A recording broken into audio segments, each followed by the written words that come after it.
This is Thursday, March 21st, and this is Noon Nuggets.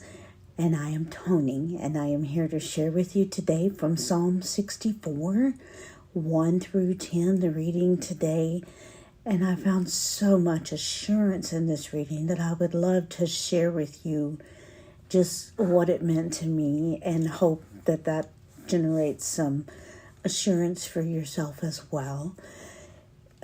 This is about crying out to God, and He delivers this world around us love and live just as He commanded, so that they see truth in us, and so that when they see that destruction, they understand that that was because of the difference in them and us, and how they live in sin and how we live walking in Him. Not that we're perfect and don't sin, but the difference in how we live for Him and how we strive to do His commands and live for Him, and how the others ignore Him. See, that's what happens. It's darkness in this world, and they sin boldly, and they band together and stand against Him and shake their fist at Him, and that's where He will destroy. He will judge them and destroy them. And others will see that, turn to Him, and come away from that if we can teach them and reach them and lead them and show them the truth of the Word, that it's not anything we are doing that's different in us. It's what God is doing in us. That's the difference. What we allow God to do in us, that we surrender to Him and we put our trust, our belief in Him, and that He will forgive us, and that we can do better and be happier, because it says that the righteous will rejoice and be glad. So we can be happy and be joyful, and they want to know how, in the midst of everything going on in this world, that we can still have joy, that no matter what happens and who comes against us and what we face, we can still have joy. That's because our joy is in Him, because He delivers us from fear of enemies, from pain and hurt that may happen, but He comforts us and delivers us, and we know that He defends us. He defends your very soul, because He loves you that much.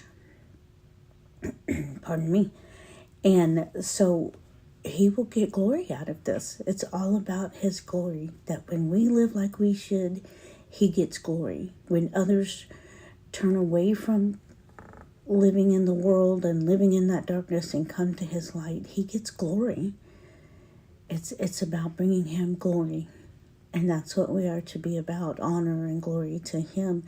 And so our hope and that's our hope, our defense, and He is our rock and fortress that we can go to when there are problems. When we do have issues, we can cry out to Him, just like David did at the start, and He hears that, and He does take care of us. Now again, sometimes His timing, we feel like we would have the timing be a little different, but the timing is just as much a part of anything. How He brings us through, and our testimony can shine for Him, and then others can hear that and come to Him. It's all a chain of events that can ultimately lead to His glory, and that's what we try to do. I just want to encourage you in those thoughts today, that know that whatever you might be facing, and with so many of you out there, that you're probably facing a lot of different things. A lot of us go through some difficult times of various things, and just know that He's there defending you. And you can put those prayer requests. You can send us those prayer requests. You can post them in the comments here. You can post me personally. I don't mind any of that. But we will pray for you. We'll walk together. That's the other part of how we, just like they have strength in banding together as wicked, we have that same strength. We do. We walk together and have each other. And sometimes I don't know that we always make the use of that we could, that we should. That's a blessing that we have, that is a defense that we have that we sometimes ignore, maybe not on purpose, but it's easy to end up feeling like, well, okay, I'm praying about together through these things. They know that you have that relationship